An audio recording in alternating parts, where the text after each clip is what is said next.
আসসালামু আলাইকুম সবাইকে। আচ্ছা, যারা ক্লাসে যুক্ত আছো একটু আমাকে জানাও যে আমার কথা ক্লিয়ার শোনা যাচ্ছে কিনা। হ্যাঁ, একটু কমেন্ট করে জানাও যে আমার কথা ক্লিয়ারলি শোনা যাচ্ছে কি না।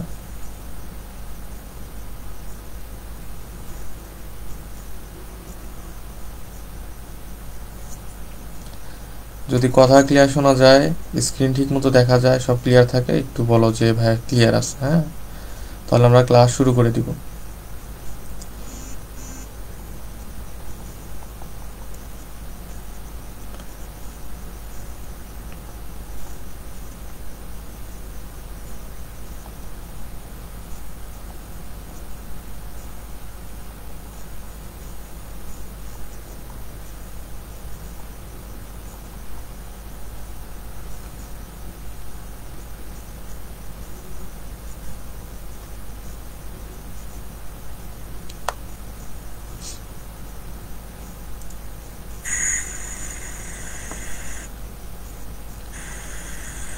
ওকে, ওয়ালাইকুম আসসালাম সবাইকে।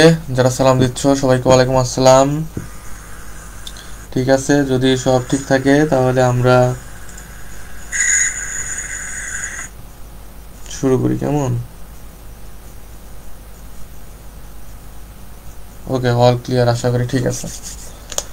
ওকে, তো আজকে আমরা পড়া শুরু করব যুক্ত ফ্রন্ট নির্বাচন থেকে। হুম, যুক্ত ফ্রন্ট নির্বাচন থেকে শুরু করি, চলো।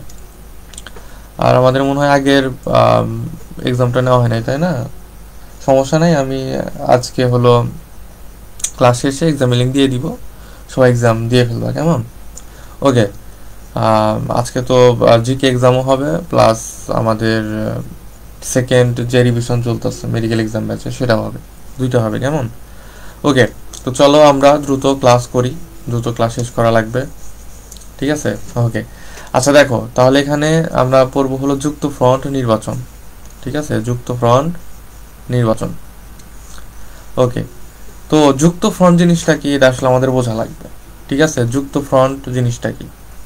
যুক্ত ফ্রন্ট হলো একটা মানে সম্মিলিত রাজনৈতিক দল। ঠিক আছে, যেমন এই যে আমরা এটা বুঝবো, বুঝবো না যে তা না। আমরা শুনি না, তোমরা তোমরা তো শোনো এটা এরকম যে রাজনৈতিক দলগুলো এক ধরনের জোট গঠন করে। ঠিক আছে, ধরো এই যে এতদিন হইতো যে আওয়ামী লীগের সাথে কেউ পারতো না, যদিও আওয়ামী লীগ চিট করে আসলে নির্বাচনে জিততো। তো যাই হোক, আওয়ামী লীগের সাথে কেউ পারতো না দেখে আওয়ামী লীগের বিপক্ষ যে দলগুলো আছে, মানে বাংলাদেশের অন্যান্য যে রাজনৈতিক দল, যেমন জামায়াত ইসলাম, হেফাজত ইসলাম, বিএনপি, ঠিক আছে, তারপরে কি বলে যে আরো যা আছে, জাসদ টাসদ, এরা সবাই সম্মিলিতভাবে একটা জোট গঠন করে। ঠিক আছে, এবং এরকম জোট গঠন করে সম্মিলিত, মানে তারা সবাই মিলে একটা দল, আর আওয়ামী লীগ এক পাশে একটা দল, এরকম। হ্যাঁ, এটাকে বলা হয় জোট গঠন করা বা যুক্ত একটা দল গঠন করা। ঠিক সেম ভাবে যুক্ত ফ্রন্ট হলো এরকমই একটা দল ছিল, একটা রাজনৈতিক দল ছিল যুক্ত ফ্রন্ট। হ্যাঁ, যেখানে মোট দল ছিল চারটি। কয়টা ছিল? চারটি। মনে রাখবো একটু যে যুক্ত ফ্রন্টে মোট দল ছিল হলো কয়টি? চারটি, কেমন? ওকে, এবং এই যুক্ত ফ্রন্টটা গঠন করা হয়েছিল হলো তোমার মুসলিম লীগের বিরুদ্ধে। কার বিরুদ্ধে? মুসলিম লীগের বিরুদ্ধে। ঠিক আছে। ওকে, তাহলে এখন আর এখানে বলছে যে যুক্ত ফ্রন্ট গঠিত হয় কবে, সেটা হলো 4 ডিসেম্বর 1953 সাল। ঠিক আছে, দেখো মিল আছে কিন্তু এখানেও। 4 ডিসেম্বর কয়টি দল না গঠিত হয়? চারটি দল নিয়ে। হ্যাঁ, 4 ডিসেম্বর 1953 সালে গঠিত হয়। এবং এই যে যুক্ত ফ্রন্ট নির্বাচন, সেই নির্বাচনটা অনুষ্ঠিত হয় কবে? 1954 সালে। এটা একটু মনে রেখো। ওকে, আর এই যে যুক্ত ফ্রন্ট যে দলটা ছিল, ঠিক আছে, বা ঐক্য জোট যে ছিল, ঠিক আছে, বা জোট দলটা ছিল যুক্ত ফ্রন্ট, তারা 21টা দাবি নিয়ে আসলে এই দলটা গঠন করছিল। কয়টা দাবি নিয়ে? 21টা দাবি। ঠিক আছে, এর জন্য বলা হয় যে 21টা দফা ছিল। এবং 21টা দফার প্রথম দফা ছিল যে বাংলাকে পাকিস্তানের অন্যতম রাষ্ট্রভাষা হিসেবে স্বীকৃতি প্রদান করা লাগবে। এটাই ছিল 21 দফার প্রথম দফা, 1 নম্বর দফা ছিল, মানে 1 নম্বর দাবি ছিল। কি দাবি ছিল ভাইয়া? যে বাংলাকে পাকিস্তানের অন্যতম রাষ্ট্রভাষা হিসাবে স্বীকৃতি প্রদান করতে হবে। ঠিক আছে। ওকে, আচ্ছা দেখো, তারপর কি বলছে যে নির্বাচনী প্রতীক কি ছিল? নির্বাচনী যুক্ত ফ্রন্টের নির্বাচনী প্রতীক ছিল নৌকা। ঠিক আছে, এবং যুক্ত ফ্রন্ট আসলে মুখ্যমন্ত্রী কে ছিলেন? A.K. ফজলুল হক। ঠিক আছে, এবং A.K. ফজলুল হকের আসলে চেষ্টাতেই বা তিনি আসলে যুক্ত ফ্রন্টটা গঠন করছিল। ঠিক আছে, এই জন্য উনি আসলে কি যুক্ত ফ্রন্টের মুখ্যমন্ত্রী ছিলেন, মানে যুক্ত ফ্রন্ট নির্বাচনের বা যুক্ত ফ্রন্টের বলতে পারো। হ্যাঁ, ওকে। তারপরে এখানে বলছে যে এই যে নির্বাচন হয়েছিল, এই নির্বাচনে যুক্ত ফ্রন্ট কতটি আসন পাইছিল? ঠিক আছে, মোট আসন, নির্বাচিত আসন পাই 223টি এবং সংরক্ষিত আসন সেটা ছিল হলো 13টি। এই 23 আর 13 দুইটা মিলে কি হয়? 256টি। ক্লিয়ার? 223টি নির্বাচিত আসন আর 13টি সংরক্ষিত আসন, মোট পায় 256টি আসন যুক্ত ফ্রন্ট। একটু মনে রাখবে হিসাবটা। হ্যাঁ, এবং যুক্ত ফ্রন্ট নির্বাচন মানে যুক্ত ফ্রন্ট দলটা কতদিন ক্ষমতায় ছিল? 56 দিন। ঠিক আছে, এটা একটু মনে রাখা লাগবে আমাদের। এবং এই যুক্ত ফ্রন্ট সরকারের মানে সরকারের আওতায় বঙ্গবন্ধু কোন পদে ছিল বা কোন মন্ত্রী হিসাবে কাজ করত? সেটা হলো কৃষি, সমবায় এবং পল্লী উন্নয়ন মন্ত্রী। ঠিক আছে, কৃষি, সমবায় এবং পল্লী উন্নয়ন মন্ত্রী। ঠিক আছে, এটা খুবই ইম্পর্টেন্ট, এটা একটু মনে রাখো। ওকে, এই তো ছিল আসলে আমাদের কি বলে যে যুক্ত ফ্রন্ট নির্বাচন সম্পর্কে একটু ধারণা। ঠিক আছে, এগুলাই পড়ো, এগুলাই আসবে। ঠিক আছে, ওকে। এখন আমরা পড়বো হলো কাকমারি সম্মেলন। কি পড়বো ভাইয়া? কাকমারি সম্মেলন। ঠিক আছে, কাকমারি সম্মেলন। দেখো, কাকমারি সম্মেলন জিনিসটা কি, এটা আমি একটু তোমাদের বইলাই নিই যে কাকমারি সম্মেলন জিনিসটা আসলে কি। ঠিক আছে, কাকমারি হলো আসলে একটা জায়গার নাম। কি? কাকমারি হলো একটা জায়গার নাম, জায়গার নাম। ঠিক আছে, তো কি হয়েছিল যে পাকিস্তানিরা তো তখন আমাদের অনেক শাসন করতো, শোষণ করতো। ঠিক আছে, তো তাদের শাসন এবং শোষণের বিরুদ্ধে মাওলানা ভাসানী তোমার করছিল, কি করছিল? একটা সম্মেলন ডাক দিছিল, যে পূর্ব বাংলা যত মানুষ সবাইকে নিয়ে একটা সম্মেলনে ডাক দিছিল। মানে এই যে আমরা যখন আওয়ামী লীগ বা ফ্যাসিস্ট সরকারের যখন দেখতাম যথেষ্ট হয়ে যাইতাম, তখন ছাত্র আন্দোলনরা একটা সম্মেলনে ডাক দেয় না, যে অমুক দিন সম্মেলন হবে, অমুক দিন ওখানে সম্মেলন হবে। বা তোমরা দেখো বিএনপি অনেক টাইম অনেক সম্মেলনে ডাক দেয়, যদিও তারা কখনো সেটা করতে পারে নাই। ঠিক আছে, কোন একটা কারণে করতে পারে, কিন্তু সম্মেলনে ডাক দেয়। ঠিক সেম ভাবে পাকিস্তানিদের বিরুদ্ধে মাওলানা ভাসানী একটা সম্মেলনে ডাক দেয়। সেটা কোথায় দিছিল? সেটা দিছিল টাঙ্গাইলের। ঠিক আছে, এই কাকমারি, কাকমারি হলো একটা এলাকার নাম। সেটা কোথায়? টাঙ্গাইলে। ঠিক আছে, টাঙ্গাইলে, টাঙ্গাইলে। এবং অনেক জায়গায় দেখবা যে এটা বলা আছে হলো সন্তোষ। ঠিক আছে, অনেক জায়গায় কাকমারি বলছে। মানে প্রশ্ন এমন থাকতে পারে যে কাকমারি সম্মেলন কোথায় হয়। যদি দেখো যে অপশন আছে টাঙ্গাইলের কাকমারি, সেটাও দাগাইতে পারবা। ঠিক আছে, আর যদি না থাকে তাহলে থাকবে হলো টাঙ্গাইলের সন্তোষে। কোথায়? সন্তোষে। ঠিক আছে, এটা অনেক জায়গায় আছে, অনেক বই দেখলাম যে সন্তোষ কথাটাও আছে। ঠিক আছে, তো দুইটাই মনে রাখো, টাঙ্গাইলের কাকমারি এবং সন্তোষ দুইটাই মনে রাখো। ঠিক আছে, ওকে। তো এক নাম্বার কি বলছে যে কি পড়তেছিলাম যে কাকমারি সম্মেলন। তাহলে তাহলে তো আমরা বুঝলাম যে কাকমারি সম্মেলন আসলে জিনিসটা এটা একটা বড় ধরনের সম্মেলন ছিল পাকিস্তানের বিরুদ্ধে। ঠিক আছে, এবং এটা কোথায় হয়েছিল? টাঙ্গাইলের একটা জায়গা সন্তোষে। ঠিক আছে, আর এটা ধারণা করা হয় সম্ভবত 3 দিন ব্যাপী হয়েছিল, এরকম কোনো জায়গা থেকে দেখলাম আমি 3 দিন ব্যাপী হয়েছিল। হ্যাঁ, ওকে। এই যেখানে দেখা বলছে টাঙ্গাইলের সন্তোষে কাকমারি সম্মেলন। ঠিক আছে, মতান্তরে বলছে 7 ফেব্রুয়ারি, আবার অন্য কোনো কোনো জায়গায় দেখলাম 3 দিন। তো তোমরা 7 ফেব্রুয়ারিটাই রাখবা। আমি দেখছি যে যেখানে ভর্তি পরীক্ষার যে প্রশ্নগুলো আসছে সেখানে 7 ফেব্রুয়ারিটাই আসলে অ্যাকুরেট হিসাবে মনে করো যে অ্যান্সারটা নেওয়া হয়েছে। ঠিক আছে, ওকে। এখন দেখো যে বলছে যে কাকমারি সম্মেলন অনুষ্ঠিত হয় কবে? সেটা হলো 1957 সালের 7 ফেব্রুয়ারি। ঠিক আছে, 1957 সালের 7 ফেব্রুয়ারি কাকমারি সম্মেলনটা অনুষ্ঠিত হয়। এবং এই সম্মেলনে এটা কোথায় হয়েছিল? দেখলাম যে টাঙ্গাইলের সন্তোষে। ক্লিয়ার? এবং বলছে দেখো যে এই সম্মেলনের সভাপতি ছিলেন কি? সেটা হলো মাওলানা আব্দুল হামিদ খান ভাসানী, যেটা বললাম। ঠিক আছে, যে মাওলানা আব্দুল হামিদ খান ভাসানী তো মনে করো যেটা ডাক দিছিল, তো তিনি ছিলেন সভাপতি। এবং দেখো বলছে এই সম্মেলনের প্রধান অতিথি কে ছিলেন? সেটা ছিল হোসেন শহীদ সোহরাওয়ার্দী। ঠিক আছে, হোসেন শহীদ সোহরাওয়ার্দী প্রধান অতিথি ছিল। ঠিক আছে, এবং আমি আরেকটা জিনিস বলি, একটা মানে গুরুত্বপূর্ণ একটা ইনফরমেশন, সেটা হলো যে তোমার কি বলে যে এই সম্মেলনে, ঠিক আছে, মাওলানা আব্দুল হামিদ খান ভাসানী একটা কাজ করছিল। সে কি করছিল? তোমার পাকিস্তানকে একটু ছেড় দিছিল। ঠিক আছে, এবং থ্রেডটা মনে করো যে একটু ইউনিক ভাবে দিছিল।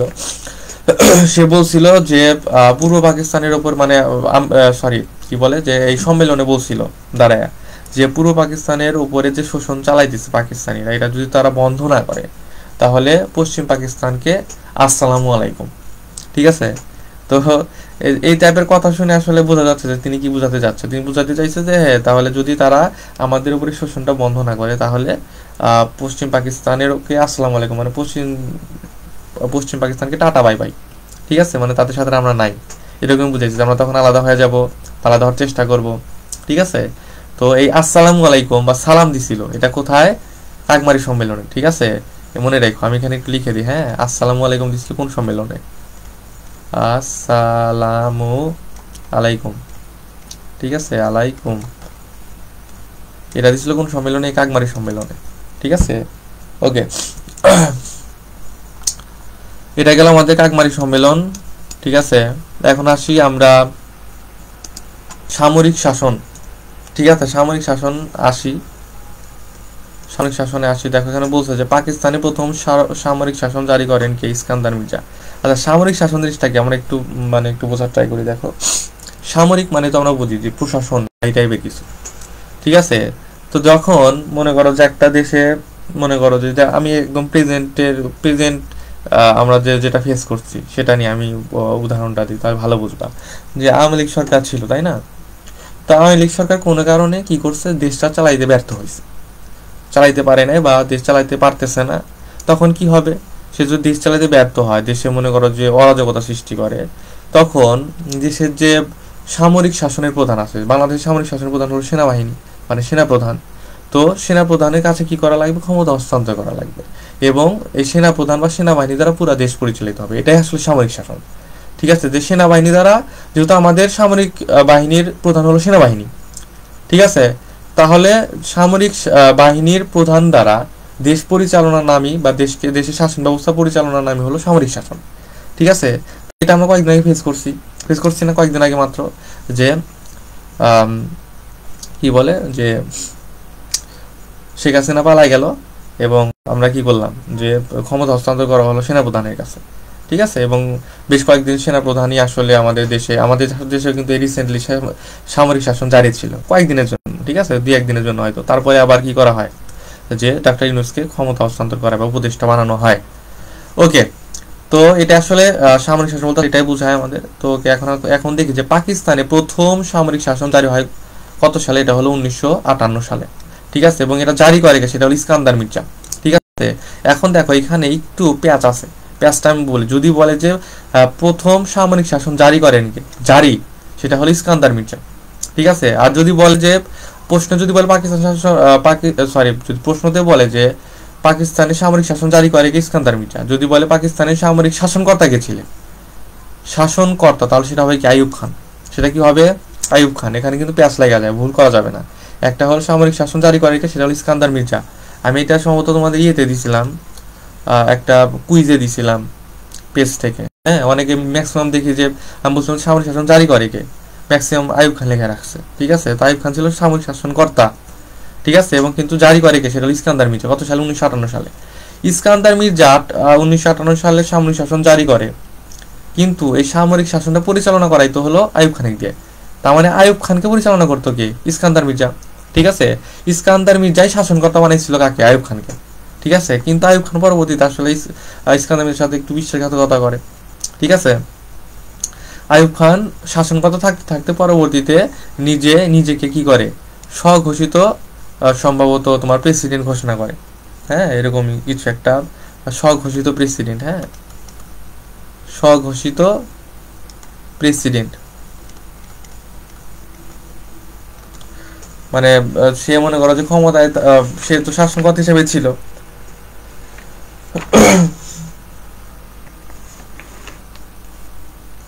শাসনকর্তা থাকতে থাকতে কি স্বঘোষিত প্রেসিডেন্ট হিসেবে নিজেকে ঘোষণা করে দেয়, মানে নিজেকে প্রেসিডেন্ট হিসেবে ঘোষণা করে দেয়। ঠিক আছে, এবং দেখো কি করে, তার প্রেসিডেন্ট হিসেবে ঘোষণা করে দিল, এবং পরবর্তীতে কি হয়? আইয়ুব খানি ইস্কান্দার মির্জাকে ক্ষমতা থেকে হটিয়ে নিজে ক্ষমতা দখল করে। এটা কত সালে?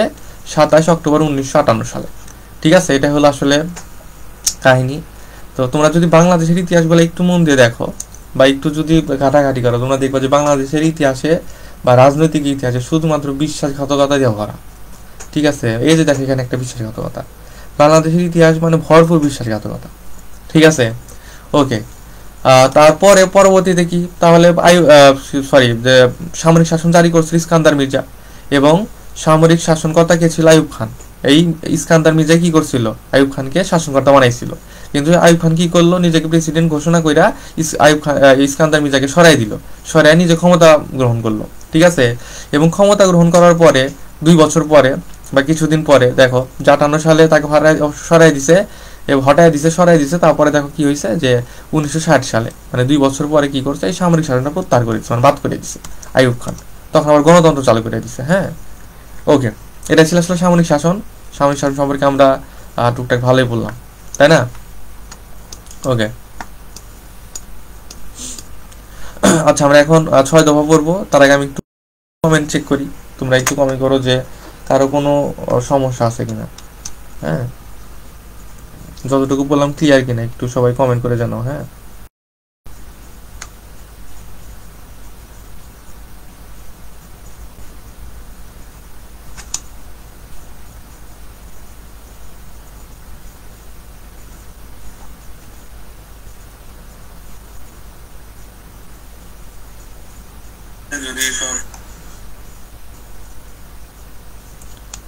সবাই একটু কমেন্ট করে জানাও যে যতটুকু বললাম ক্লিয়ার কি না।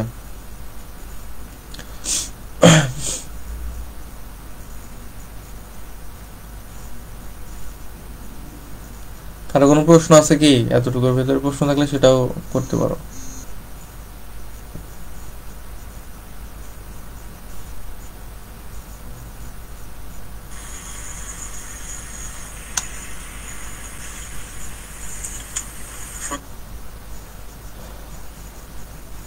ওকে, আশা করি কারো কোনো প্রবলেম নাই, ক্লিয়ার।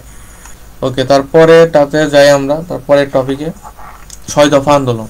হ্যাঁ, খুবই ইম্পর্টেন্ট।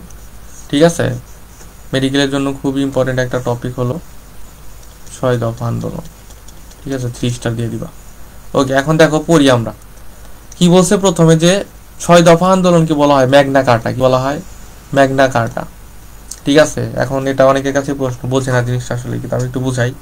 ম্যাগনা কার্টা জিনিসটা আসলে কি? ম্যাগনা কার্টা হলো একটা দলিলের নাম। এটা আসলে কিসের নাম? একটা দলিলের নাম, দলিলের নাম। হ্যাঁ, তো এই দলিল নিয়ে একটু ইতিহাস আছে। সেটা হলো অত পাইতো বা ইতিহাস জানা দরকার নাই, কারণ ওই ইতিহাস আমাদের আসবে না। আমি শুধু ম্যাগনা কার্টা জিনিসটা কি সেটা একটু তোমাদের বোঝাই সংক্ষেপে। সেটা হলো যে ম্যাগনা কার্টা হলো একটা দলিলের নাম, মানে একটা দলিল ছিল এক আমলে, এক রাজার আমলে। সেই দলিলকে বলা হতো ম্যাগনা কার্টা, মানে দলিলের নামটাই ছিল ম্যাগনা কার্টা দলিল। হ্যাঁ, তো এই দলিলটার মানে কাজ কি ছিল, বিশেষত্ব কি ছিল? মনে করো যে তৎকালীন ওই টাইমে ওই রাজার আমলে যে রাজাটা ছিল, ওই রাজাটা যে ক্ষমতাচ্যুত হবে বা সেই রাজাটা যে প্রকৃত ক্ষমতার অধিকারী না, সেটা লেখা ছিল এই দলিলের ভেতরে। যার ফলে কি হয়, এই দলিলটা যখন প্রকাশ পায় বা ফাঁস হয়ে যায়, তখন সেই রাজা ক্ষমতাচ্যুত হয়। ঠিক আছে, বা সেই শাসক কি হয়, সেই শাসক ক্ষমতাচ্যুত হয়।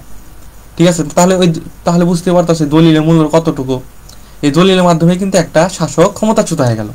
ঠিক সেম ভাবে এই 6 দফাকে কি বলা হইতেছে? ম্যাগনা কার্টা। তার মানে এই 6 দফাটা আমাদের কাছে দলিল স্বরূপ। কিসের দলিল স্বরূপ? এই পাকিস্তানি শাসকদের ক্ষমতা থেকে সরানোর একটা দলিল স্বরূপ। এই ম্যাগনা কার্টা যেমন ওই রাজাকে ক্ষমতা থেকে সরাই দিছিল, শাসন থেকে সরাই দিছিল, ঠিক সেম ভাবে এই 6 দফা কি করছিল?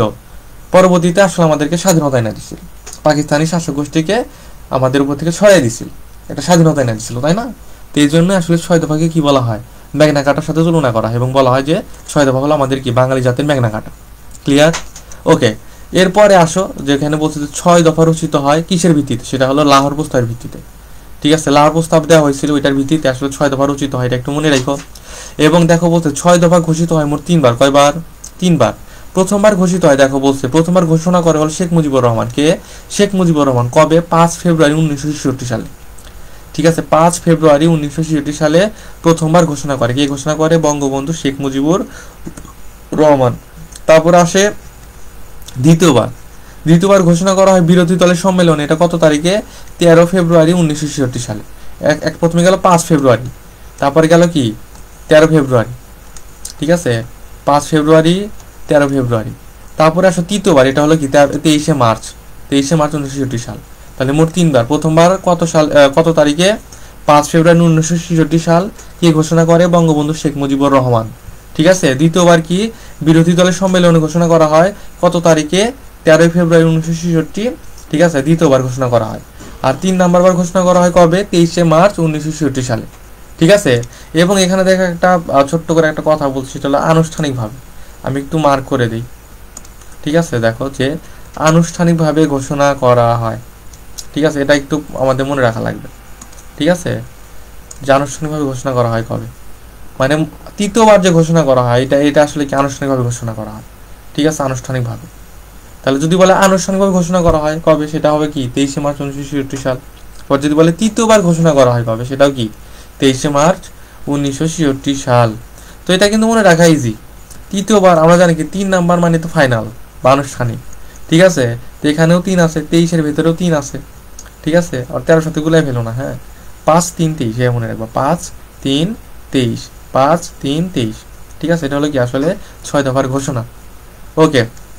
এবং দেখো এখানে বলছে যে 6 দফা যে ঘোষণা করা হয়, এটা আমি একটা 6 দফা সম্মিলিত একটা পুস্তিকা আছে বা বই আছে।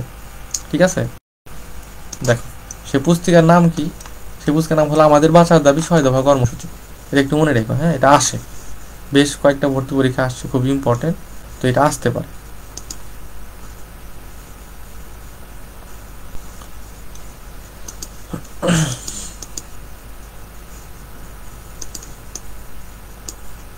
ওকে, এখন দেখো এই যে 6টা দফা ছিল, এই 6টা দফার ভিতরে অর্থনৈতিক বিষয়ে দাবি ছিল কয়টা? 3টা।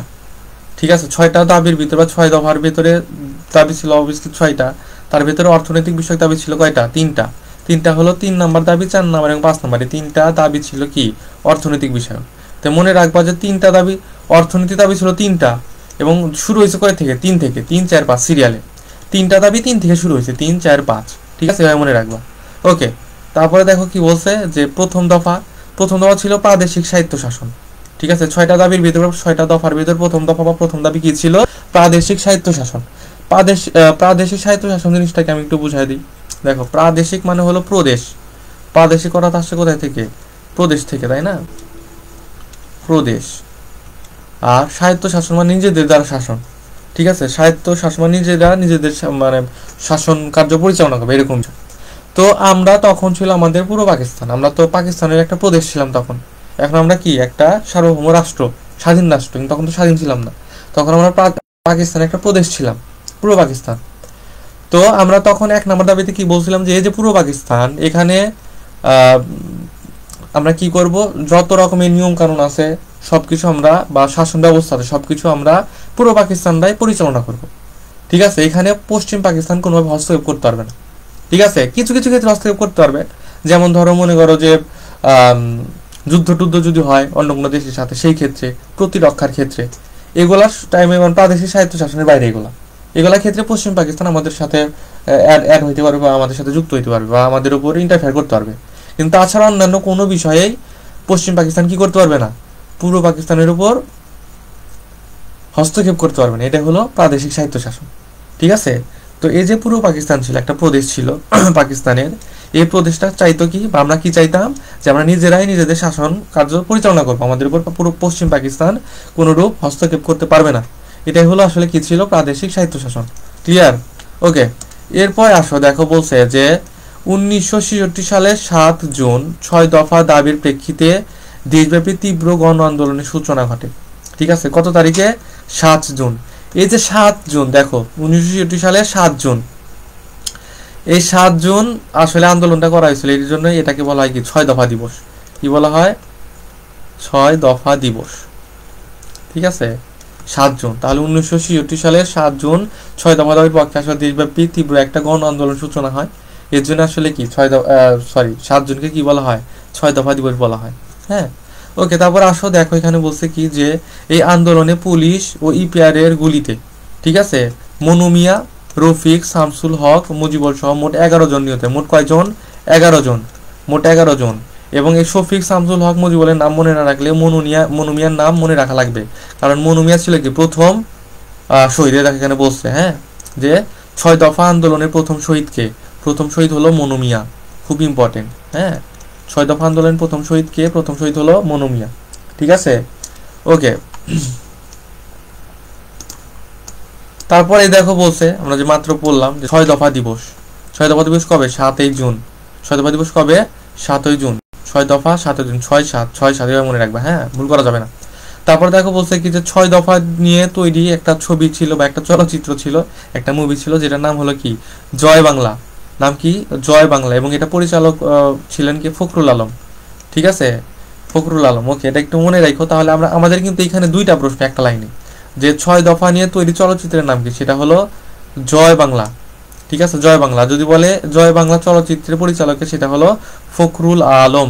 খুব ইম্পর্টেন্ট। ঠিক আছে, ফখরুল আলম। ওকে, আশা করি এতটুকু ক্লিয়ার। তারপরে এখন আমরা নেক্সট টপিকে আসি, আগরতলা মামলা। খুবই ইম্পর্টেন্ট। ঠিক আছে, আগরতলা মামলা।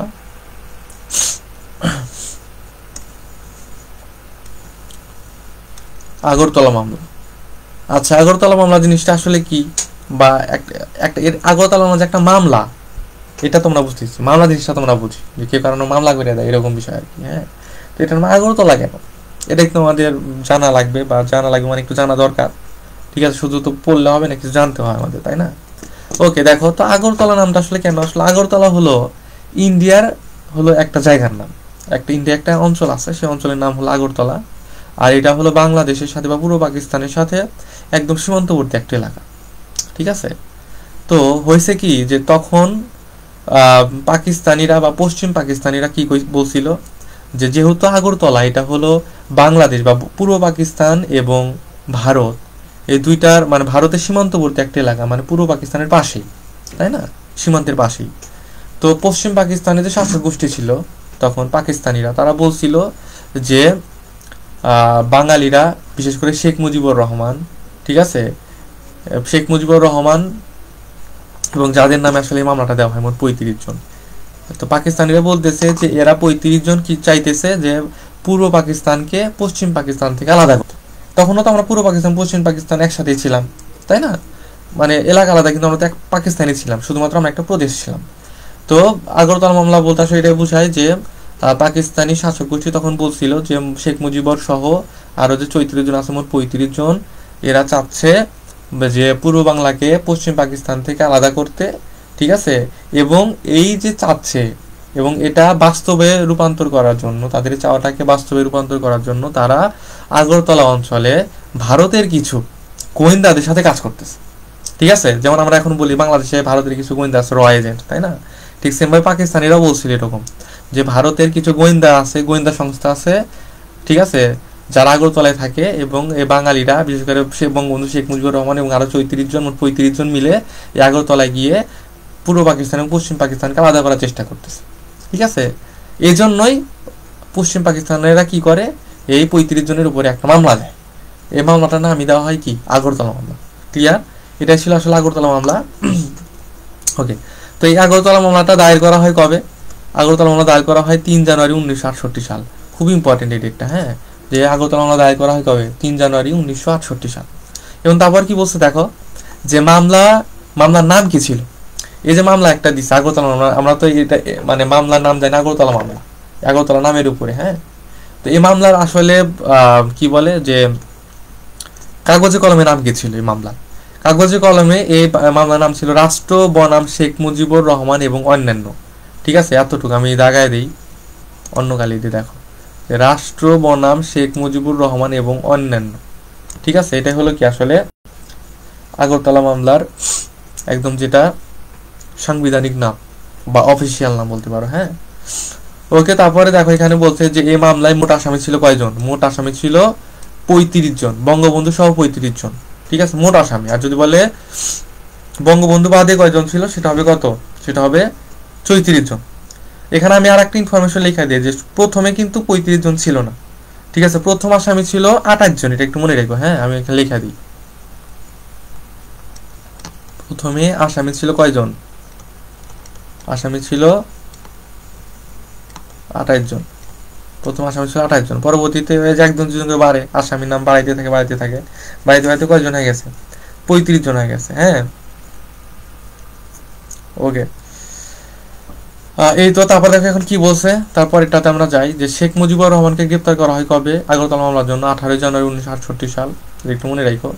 এবং ট্রাইব্যুনাল গঠন করা হয় কবে? 21 এপ্রিল 1968 সাল। তারপরে বিচার কার্য শুরু হয় কবে? 19 জুন 1968 সাল।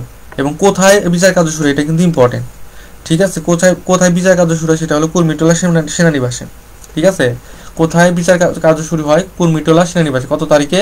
19 জুন 1968 সাল।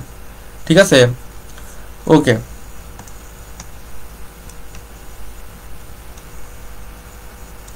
তারপরে দেখো বলছে যে আগরতলা মামলার 17 নং আসামি কে ছিল? তো এখন ভাইয়া বলতে পারো যে ভাইয়া প্রথমটা নাই, প্রথম আসামি নাই, শেষ আসামি নাই, 17 নম্বর আসামি কেন? তো 17 নম্বর আসামি হওয়ার কারণ আছে, কারণ এটা একটা স্পেশাল ব্যক্তিত্ব, সেটা হলো সার্জেন্ট জহুরুল হক। ঠিক আছে, এই যে ঢাকা বিশ্ববিদ্যালয়ে যে একটা হল আছে সার্জেন্ট জহুরুল হক হল, এটা কিন্তু এই সার্জেন্ট জহুরুল হকের নাম অনুসারে। হ্যাঁ, তো এই ঢাকা ভার্সিটিতে যে সার্জেন্ট জহুরুল হক হল আছে, এই হলের পূর্বে একটা নাম ছিল, মানে এই হলের নাম কিন্তু এই মানে আসামি বা এই আগরতলা মামলার আগে কিন্তু এই নাম ছিল না। ঠিক আছে, আগে কি নাম ছিল? আগে এটার নাম ছিল ইকবাল হল, মনে রাখো একটু। হ্যাঁ, ইকবাল হল ছিল। পরবর্তীতে এই সার্জেন্ট জহুরুল হক এর, যেমন দেখো এই যে আমাদের বৈষম্য বিরোধী ছাত্র আন্দোলনে আবু সাইদ, তারপরে কি বলে যে মীর মুগ্ধ, এরা যে মারা গেল বা এরা শহীদ হইল, এদের নাম অনুযায়ী অনেক কিছু করা হয়েছে, অনেক গেট তৈরি করা হয়েছে, অনেক হলের নাম দেওয়া হয়েছে। ঠিক আছে, অনেক প্রতিষ্ঠানের নাম দেওয়া হচ্ছে। ঠিক আছে, কিন্তু নামগুলা কিন্তু আগে এটা ছিল না। ধরো একটা নাম ছিল, নাম কিন্তু ছিল একটা, এমন আছে শুরুই করছে এই নাম, তা না। এই যে আবু সাইদের নাম অনুযায়ী অনেক জায়গায় প্রতিষ্ঠানের নাম দেওয়া হয়েছে। ঠিক আছে, যেমন আমি দেখলাম যে একটা গেট ছিল, একটা গেটের নাম দেওয়া হয়েছে আবু সাইদ গেট। তো এই গেটের নামটা আগে আবু সাইদ ছিল না, আগে অন্য কোনো নাম ছিল, সেই নামটা চেঞ্জ করে কি করছে, আবু সাইদ গেট দিছে। ঠিক সেম ভাবে আগে নাম ছিল ইকবাল হক হল, কি ছিল? ইকবাল হক হল। পরবর্তীতে ঠিক সেম ভাবে আবু সাইদের মতো সার্জেন্ট জহুরুল হক এর সম্মানার্থে নাম অনুযায়ী তার নাম কি দেওয়া হয়, সে হলের নাম দেওয়া হয় সার্জেন্ট জহুরুল হল। হ্যাঁ, আগে নাম ছিল ইকবাল হল, এটা একটু মনে রাখো। ঠিক আছে, লেস ইম্পর্টেন্ট যদিও, তারপরেও একটু মনে রাখার ট্রাই করাম, বইলা দিলাম, কেমন? তাহলে আগরতলা 17 নম্বর আসামি কি ছিল? সার্জেন্ট জহুরুল হক। ঠিক আছে, এবং সার্জেন্ট জহুরুল হককে গুলি করে হত্যা করা হয় কবে? 15 ফেব্রুয়ারি 1969 সাল। খুবই ইম্পর্টেন্ট। হ্যাঁ, 15 ফেব্রুয়ারি 1969 সাল। কোথায়? ঢাকা সেনানিবাসে। ঠিক আছে, এবং এর জন্য আসলে পরবর্তীতে তার সম্মানার্থে কি করা হয়, নামটা চেঞ্জ করা হয়। ঠিক আছে, এটা একটু মনে রেখো। ওকে, তারপরে দেখো আমি আরো কয়েকটা ইনফরমেশন বলি। ও আরো দাঁড়াও, আমি আরেকটা জিনিস লেখা দিই একটু এখানে। সেটা হলো যে আগরতলা মামলার শেষ আসামি গেছিলেন। ঠিক আছে, এটা একটু আসতে পারে। শেষ আসামি,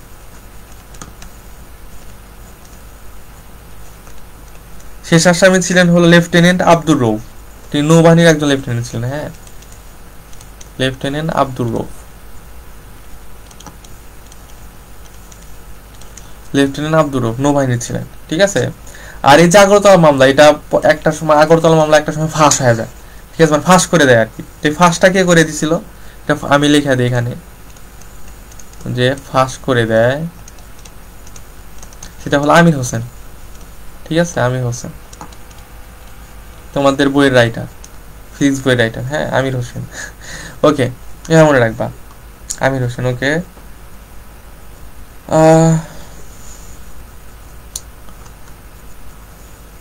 এই তো। আচ্ছা, ঠিক আছে, তারপরে যাই আমরা।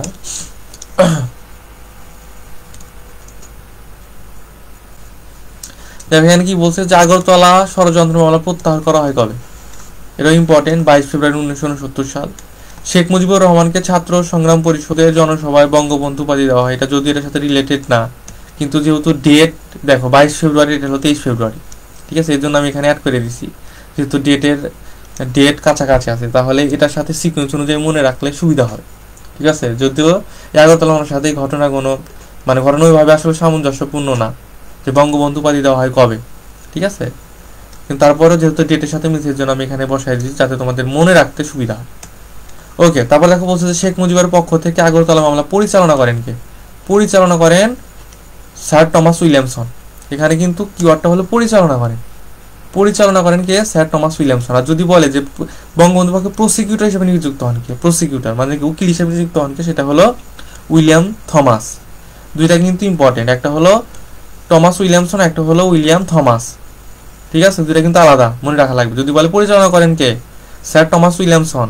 আর যদি বলে প্রসিকিউটর হিসেবে নিযুক্ত হন কে? সেটা হলো উইলিয়াম থমাস। ঠিক আছে, এখানে একটা ইনফরমেশন দিচ্ছি, ছোট যে বঙ্গবন্ধুর ছদ্মনাম কি, সেটা হলো পরশ বা কমল। আমরা এটা অনেক আগে ছোট থেকে পড়ে আসছি, তাই না? ওকে। আচ্ছা, যাই হোক, আমি এখন একটা কথা বলি, সেটা হলো যে দেখো, গণ অভ্যুত্থান এবং নির্বাচন, এটা ছিল আমাদের আজকের লাস্ট টপিক। ঠিক আছে, মানে এতটুকু, এখান থেকে এতটুকু, আর নেক্সট পেজে মনে হয় এই যে এতটুকু আছে, এই 2 লাইন। ঠিক আছে, কিন্তু আমরা এটা আজকে পড়বো না, কারণ আমি প্রুফ রিডিং বা এখন যখন এটা পড়তে গেছিলাম, দেখি এখানে অনেক ইনফরমেশন মিসিং আছে, যেগুলো আসলে ইম্পর্টেন্ট। হ্যাঁ, হয়তো কোনো কারণে আমি আমার হয়তো একটু টাইপ করতে ভুল হয়েছিল বা স্কিপ করে গেছি কোনো কারণে। ঠিক আছে, তো আমরা এই টপিকটা নেক্সট দিন পড়বো। ঠিক আছে, আমি ওই যেই যে একটা ইনফরমেশন মিস আছে আমি ওগুলো অ্যাড করে দিব এখানে। ঠিক আছে, ওগুলো খুব ইম্পর্টেন্ট, আসবে হয়তো পরীক্ষায় আসার মতো, কিন্তু এখানে মিস হয়ে গেছে, তো মিস করলে তো চলবে না। তো আমি ওগুলো এখানে অ্যাড করবো, এবং তার ফলে আমরা এই একটা টপিক আজকে একটু কম পড়বো। হ্যাঁ, ওকে, বলো তাহলে যে আজকে আমরা যতটুকু পড়লাম এর ভিতরে কারো কোনো প্রবলেম আছে না? প্রবলেম যদি থাকে তাহলে একটু কমেন্ট করে জানাও যে ভাই এখানে প্রবলেম।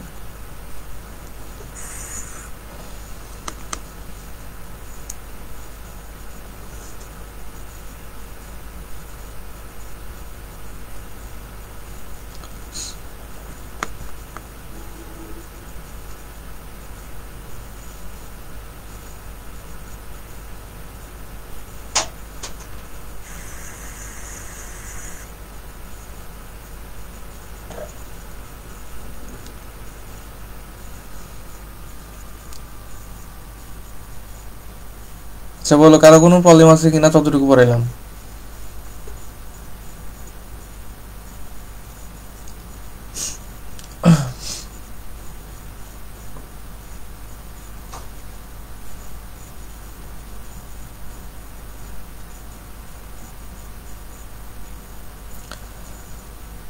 ওকে, আর আমরা আজকে, আমাদের তো পরীক্ষা আছে দুইটা, না আলটিমেটলি 3টা পরীক্ষা হওয়ার কথা আমাদের আজকে, তাই না? একটা হলো, দেখো যে আমরা যে সেকেন্ড বা লাস্ট রিভিশন করতেছি, নতুন রিভিশন শুরু করছি, ওইটার একটা পরীক্ষা দেওয়া উচিত, মানে পরীক্ষা হবে আজকে ইনশাল্লাহ। তারপরে আমার গত লাস্ট যে জিকে ছিল সেটার প্রশ্ন কালকে আমি দিতে পারি নাই কোনো কারণে, সেটা দিব আজকে। আবার তোমাদের যে ভাইয়া ইংলিশ পড়াচ্ছে, সে হয়তো আজকে প্রশ্ন বানায় দিবে তোমাদের ভার্বের উপরে সম্ভবত, যেহেতু তোমাদের প্রথম লেকচার ছিল, প্রথম 2 নম্বর লেকচার ছিল হলো ভার্বের উপরে। ঠিক আছে, তো ভার্বের উপরে হয়তো পরীক্ষা হবে। তো প্রায় 3-4টা পরীক্ষা আছে তোমাদের। ঠিক আছে, তো রিল্যাক্সে পড়াশোনা করো। হ্যাঁ, হ্যাঁ, সূচনা কবির আপু, পরীক্ষা হবে। হ্যাঁ, পরীক্ষা আজকে হবে। তো আজকে আমি যে একটু পরে লিঙ্ক দিয়ে দিব, জিকে 3 নাম্বারটা দিয়ে দিব লিঙ্ক। আবার হলো তোমার কি বলে যে আমাদের যে লাস্ট রিভিশন ব্যাচ আছে মেডিকেলের, ওইটার লিঙ্কও দিয়ে দিব। আর তোমাদের যে ভাইয়া আছে যে ইংলিশ পড়ায় তোমাদের, সেই ভাইয়া তোমাদের ইংরাজি পরীক্ষাটা দিয়ে দিবে।